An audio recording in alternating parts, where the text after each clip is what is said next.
The first thing Margaret Lewis did every morning was open the sliding glass doors to her lanai and let the Florida air in. At 67, she had learned that mornings mattered. Light mattered. Quiet mattered. She stood barefoot on cool tile, coffee mug warming her hands, watching palm fronds sway against a sky that always seemed a little too blue to be real. From her second-floor condo in Sarasota, she could hear gulls crying somewhere beyond the dunes and the distant hush of the Gulf rolling in like a breath that never tired. This was the life she had built on purpose. 5 years earlier, after her husband passed, Margaret had sold the family house in Miami. Too big. Too loud. Too full of memories that echoed when she walked from room to room. Friends worried she'd be lonely. Her son worried she was running away. But Margaret knew the truth, she was finally choosing herself. Sarasota gave her that chance. She joined a walking group that met every morning just after sunrise. She learned to play pickleball, badly at first, then well enough to laugh about it over iced coffee afterward. She redecorated the condo slowly, choosing furniture that felt light, coastal, easy to clean. Nothing heavy. Nothing she couldn't move herself. Evenings were her favorite. A glass of wine on the lanai, a book she'd already read but loved anyway, the hum of cicadas starting just as the sky turned pink. No rushing. No drama. No one needing anything from her. She thought she had earned that. The knock came at noon on a Tuesday. Margaret wasn't expecting anyone. Her friends were all at pickleball, and deliveries usually buzzed through the intercom first. The knock was firm, impatient, the kind that assumed it would be answered. She frowned, wiped her hands on a dish towel, and opened the door. Her son stood there, sunglasses pushed up into his dark hair, 2 suitcases at his feet. Behind him, her daughter-in-law adjusted a tote bag on her shoulder, already scanning the condo interior with an appraising eye. "Mom," Daniel said brightly. "Surprise." Margaret blinked. For a moment, she wondered if she'd misheard the knock, if this was a memory intruding where it didn't belong. "Daniel," she said. "What are you doing here?" "Can we come in?" his wife, Rachel, asked, already stepping forward. "It's so hot." Margaret didn't move. Daniel's smile wavered. "We drove up from Miami. Our rent just went insane. Like, actually insane. We figured we'd stay with you for a few months until we find something cheaper." "A few months." Margaret looked at the suitcases. At the car visible through the parking lot, trunk clearly packed. At Rachel's expression, equal parts confidence and expectation. "You should have called," Margaret said. Daniel laughed, like she'd made a joke. "We wanted it to be a surprise." Margaret felt something inside her settle, solid and immovable. "No," she said. They both stared at her.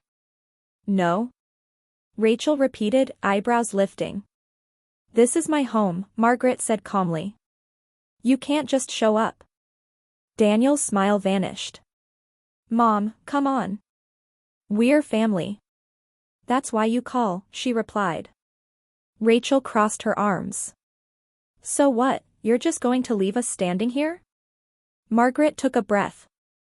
She thought of her morning walks. Her wine glasses. Her quiet. She thought of how long it had taken to feel like herself again. "I love you," she said to Daniel. "But I'm not an Airbnb." Daniel's face flushed. "We're not asking for forever." "You're asking without asking," Margaret said. There was a long, awkward pause. The Florida heat pressed down, heavy and unapologetic. Finally, Daniel sighed. "Fine. We'll get a hotel. But this is kind of heartless, Mom." Margaret didn't answer. They left, suitcases bumping against the curb, Rachel muttering under her breath. Margaret closed the door gently and leaned against it, heart pounding. Her hands trembled, but she didn't regret it. Not yet. That night, she sat on the lanai with her wine, but the quiet felt different. Sharper. Fragile. She wondered if she had been too harsh. She wondered if being happy had made her selfish. Her phone buzzed. A text from Daniel. Can't believe you'd do this. We're struggling. Margaret typed a reply, deleted it, then set the phone face down. 2 days later, her friend Linda showed up with iced coffee and a look that said she'd been waiting to gossip. Did your son really show up with luggage? Linda asked. Margaret sighed. Word travels fast. Miami fast, Linda said. Listen, you did the right thing. Margaret wasn't so sure. That evening, another buzz. This time, a link. AITA for expecting my widowed mom to let us stay while we look for housing? Margaret stared at the screen, then clicked. She read it once. Then again. Daniel had written everything, how rent had skyrocketed, how his mother lived alone in a vacation-style condo, how she refused to help family in need. Thousands of comments scrolled below, strangers arguing about her character, her obligations, her worth. Margaret closed the app, heart aching. The internet had opinions. Soon, Daniel would too. And the real drama was just beginning. Margaret didn't sleep well that night. She kept waking up to the soft glow of her phone on the nightstand, as if it might light up on its own with another message, another accusation, another reminder that motherhood didn't come with an expiration date. When the sun finally rose, she abandoned the idea of rest and slipped on her walking shoes instead. The beach was quieter than usual. A weekday calm settled over the shoreline, the kind that made Sarasota feel like a secret instead of a destination. Margaret walked slowly, letting the damp sand cool her feet, listening to the waves repeat themselves until her thoughts lost their sharp edges. She told herself she hadn't done anything wrong. She had raised her son, supported him through college, helped with his first apartment deposit years ago. She had been there for birthdays, breakups, emergencies. She had done her part. Still, the word heartless echoed in her head. When she returned home, her phone buzzed again. This time it wasn't Daniel. It was a notification from a social media app she rarely used. Someone had tagged her. A screenshot of the Reddit post. A comment beneath it read, "If this is really your mom, she sounds selfish." Margaret stared at the screen, then turned the phone face down like it had burned her. By mid-morning, her peaceful condo felt invaded anyway, not by people, but by noise she couldn't shut out. Opinions. Judgments. The strange intimacy of strangers dissecting her life as if it were entertainment. She went to pickleball, hoping movement would help. Her friends noticed immediately that something was off. You okay? Janet asked as they waited their turn. My son's mad at me, Margaret said, keeping her eyes on the court. Janet snorted. That's not new. What did you do this time? Exist? Margaret smiled despite herself, then told them everything. Linda listened quietly, arms crossed, nodding along. Let me guess, she said. They didn't ask. They assumed. Yes. And when you said no, suddenly you're the villain. Yes. Janet shook her head. Miami rent is brutal, but that doesn't mean you sacrifice your life. You're not retired to be reparented. That phrase stuck with Margaret. Reparented. It felt uncomfortably accurate. Later that afternoon, Daniel called. Margaret watched the phone ring until it stopped. Then it rang again. On the third attempt, she answered. What? She said, sharper than she intended.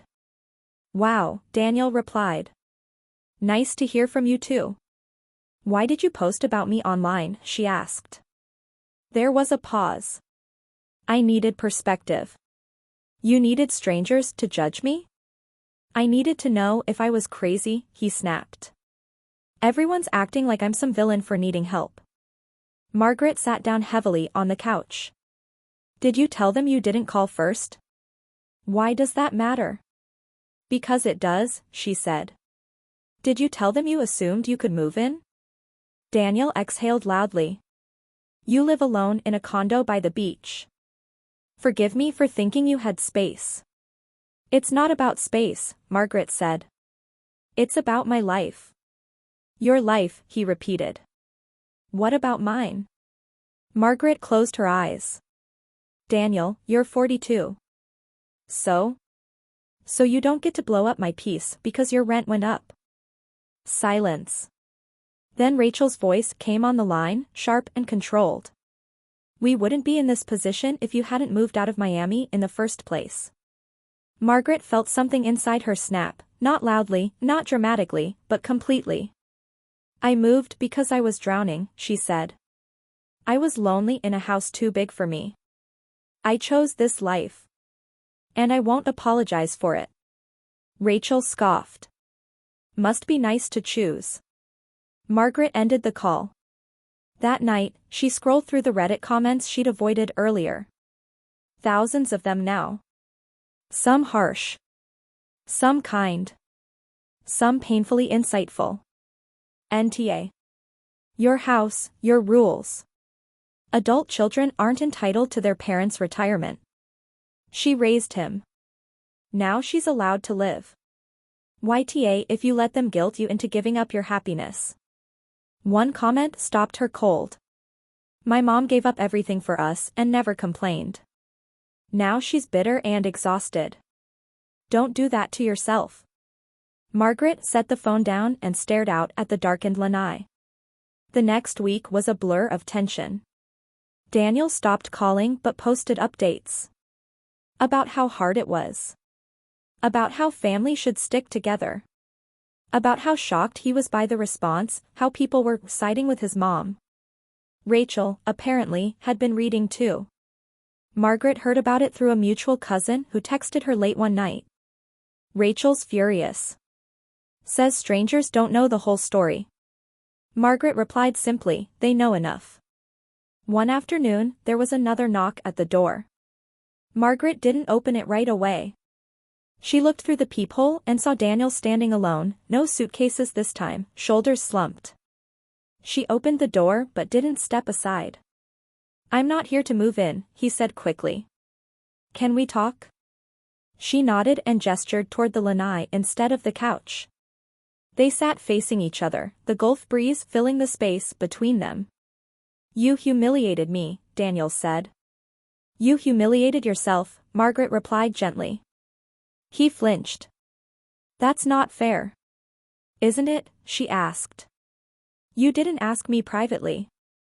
You didn't listen when I said no. You put my life on display.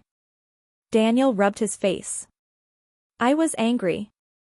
I know, Margaret said. But anger doesn't make you right. He stared out at the palm trees. Everyone online keeps saying I'm entitled.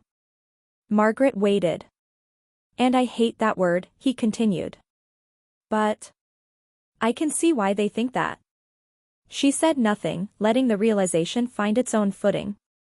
We found a place, he said finally. Smaller. Further north. It's not ideal. Margaret smiled softly. Few things are. Daniel looked at her, really looked at her, as if noticing for the first time how relaxed she seemed here. How settled. You're happy, he said. Yes, she replied. I worked hard for that. He nodded slowly. I guess I forgot you were allowed to be. They sat in silence for a while, the kind that didn't demand to be filled. I'm sorry, he said at last. For assuming. For the post. Margaret reached out and touched his hand. Thank you. When he left, Margaret didn't feel victorious. She felt lighter. That evening, she poured her wine, stepped onto the lanai, and watched the sun dip low over the water. The quiet returned, not fragile this time, but earned again. For the first time since the knock on the door, Margaret believed it would last. Margaret expected the internet to move on quickly. That was how these things usually worked. One day you were the subject of thousands of opinions, the next day you were replaced by a new argument, a new outrage. Still, she was surprised by how suddenly the noise stopped. Daniel deleted the post a week later. She noticed because a quiet settled into her phone the same way it had settled back into her condo. No more tags. No more screenshots sent by well-meaning friends. No more messages asking how she could do that to her own child. The digital tide receded, leaving behind only the faint impression that something had passed through and been decided. Margaret didn't bring it up when Daniel called that Sunday. They talked instead about ordinary things. The weather in Sarasota. The move into the new place. How cramped it felt. How expensive everything still was. He didn't complain the way he had before. He spoke as if he were adjusting rather than waiting to be rescued. Rachel was quieter in the background. When Daniel put her on speaker, she sounded tired, but not angry. Something in her tone had shifted too, less defensive, more resigned. "We'll figure it out," Rachel said. "Like everyone else." Margaret nodded, even though they couldn't see her. "You always do." After the call, Margaret sat alone on the lanai and thought about how strange it was to watch your child become an adult twice, once when they left home, and again when they finally stopped expecting to return to it. Life in Sarasota resumed its gentle rhythm. Her walking group welcomed her back as if nothing had happened. Pickleball games were filled with laughter again instead of half-told stories.